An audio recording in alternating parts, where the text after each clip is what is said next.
តាអ្នកធ្លាប់ឆ្ងល់ទេថាហេតុអ្វីទិន្នផលដំណាំពីមួយឆ្នាំទៅមួយឆ្នាំមានការថយចុះឬអាចនិយាយបានថាទោះបីយើងប្រើពេលវេលាដីដុះបច្ចេកទេសប្រើបរិមាណជីដូចគ្នាក៏ដោយតើបញ្ហានេះបណ្ដាលមកពីអ្វីដោយជាទម្លាប់របស់កសិករយើងពីមួយឆ្នាំទៅមួយឆ្នាំគាត់តែងតែដាំដំណាំដដែលលើដីរបស់គាត់ដែលជាហេតុធ្វើឲ្យសារធាតុចិញ្ចឹមរបស់ដីមានការថយចុះជាបន្តបន្ទាប់ដើម្បីកែលម្អរចនាសម្ព័ន្ធដីឲ្យកាន់តែមានជីជាតិកសិករអាចអនុវត្តវិធីសាស្ត្រងាយៗតែពីរចំណុចប៉ុណ្ណោះ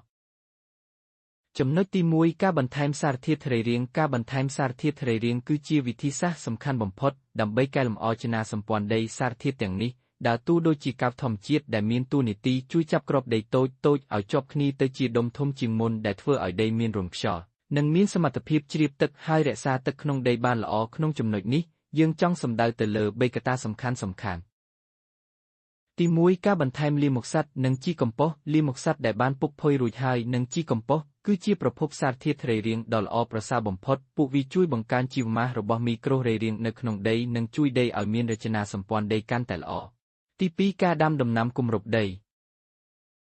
ជាទូទៅការដាំដំណាំដូចជាពួកសណ្តែកឬស្មៅមួយចំនួននៅចន្លោះរដូវដាំដុះដំណាំសំខាន់របស់យើងពេលដំណាំទាំងនោះលូតលាស់ស្លឹកនិងឫសរបស់វានឹងបន្ថែមសារធាតុសរីរាង្គទៅក្នុងដីដែលជាអាហាររបស់ពួកមីក្រូសាពីងកាយរស់នៅក្នុងដីកាន់តែមានសកម្មភាពនិងបន្ថែមសារធាតុចិញ្ចឹម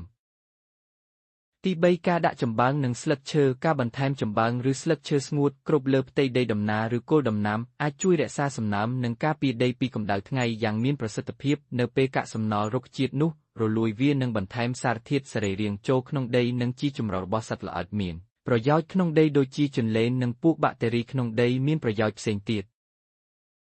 ចំណុចទី2ការដាំដំណាំបង្វិលតើការដាំដំណាំបង្វិលគឺជាអ្វីដំណាំបង្វិលគឺជាការអនុវត្តការដាំដំណាំប្រភេទផ្សេងៗគ្នានៅក្នុងតំបន់តែមួយឆ្លាស់គ្នាពីរដូវមួយទៅរដូវមួយដើម្បីកែលម្អសុខភាពដីនិងការពារបញ្ហាក្នុងវិស័យកសិកម្មវិធីសាស្ត្រនេះដើរតួនាទីយ៉ាងសំខាន់ក្នុងការធ្វើកសិកម្មសរីរាង្គនិងនិរន្តរភាពដោយការគ្រប់គ្រងសត្វល្អិតជំងឺនិងស្មៅចង្រៃព្រមទាំងបន្ថែមសារធាតុចិញ្ចឹមក្នុងដីឧទាហរណ៍ងាយៗសម្រាប់ការដាំដំណាំបង្វិលនៅស្រុកខ្មែរឆ្នាំទី1យើងដាំស្រូវបន្ទាប់មកឆ្នាំទី2យើងដាំដំណាំសណ្តែកសៀងឬសណ្តែកដីក្រោយមកឆ្នាំទី3យើងដាំពោតឬអាចដាំដំឡូងជាចុងក្រោយឆ្នាំទី4យើងអាចត្រឡប់មកដាំស្រូវឡើងវិញអត្ថប្រយោជន៍ចម្បងចំនួន7យ៉ាងដែលដំណាំបង្វិលផ្ដល់ឲ្យដីកសិកម្មរួមមានជួយរក្សាតុល្យភាពជីជាតិក្នុងដីដំណាំនីមួយៗស្រូបយកជីជាតិពីក្នុងដីខុសគ្នាទៅតាមតម្រូវការនៃការលូតលាស់និងផ្ដល់ផលរបស់វាឧទាហរណ៍ដំណាំស្រូវនិងដំណាំពោតស្រូបយកអាសូតច្រើនពីក្នុងដីចំណែកឯដំណាំសណ្តែកសៀងសណ្តែកបាយសណ្តែកដីបង្កើតអាសូតច្រើនទៅក្នុងដីតាមរយៈដុំពកដែលមាននៅលើឫសព្រោះវាផ្ទុកទៅដោយបាក់តេរីរីបូសូមដោយពួកវាមានសមត្ថភាពចាប់យកអាសូតពីបរិយាកាសធ្វើឲ្យដីមានអាសូតឡើងវិញកាត់ផ្តាច់វដ្តជំងឺនិងសត្វល្អិតប្រសិនបើដាំស្រូវឬដាំដំណាំតែមួយមុខជាប់គ្នារៀងរាល់រដូវនោះជំងឺនិងសត្វល្អិតនឹងកើតមានកាន់តែច្រើននៅពេលដែលយើងប្ដូរទៅដាំសណ្តែកឬពោតធ្វើឲ្យមេរោគលើដំណាំស្រូវងាប់អស់ព្រោះគ្មានរុក្ខជាតិចម្រុះទោះបីឆ្នាំក្រោយដាំស្រូវវិញជំងឺនិងសត្វល្អិតនឹងកាត់បន្ថយបន្តិចម្ដង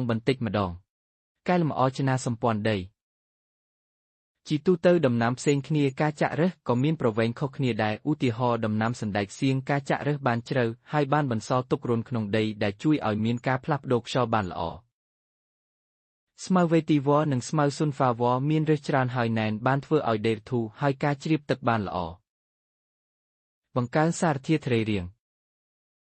ពេលដំណាំសណ្តែកឬដំណាំគម្របដីងាប់នោះស្លឹកដើមរើសរលួយបានជួយបន្ថែមជីធម្មជាតិចូលដីកាត់បន្ថយស្មៅចង្រៃ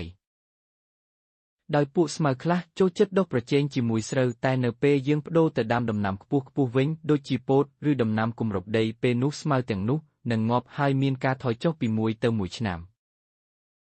កាត់បន្ថយការប្រើប្រាស់ជីគីមីកសិករដែលអនុវត្តដំណាំបង្វិលបានល្អភាគច្រើនកាត់បន្ថយការប្រើប្រាស់ជីអ៊ុយរ៉េបានពី30ទៅ60%ព្រោះដំណាំពួកសណ្តែកបានផ្ដល់នូវអាសូតធម្មជាតិជាច្រើនត្រឡប់ដល់ដីវិញជារៀងរាល់ឆ្នាំដីមានជីជាតិយូរអង្វែងតាមការសិក្សានៅប្រទេសកម្ពុជានិងប្រទេសជិតខាងបង្ហាញថា ដីដែលបានដាំដំណាំបង្វិលបានត្រឹមត្រូវរយៈពេល10ឆ្នាំមានសារធាតុរ៉េរាងកើនឡើងពី1ទៅ2%និងទិន្នផលកើនពី20ទៅ40%សូមអរគុណ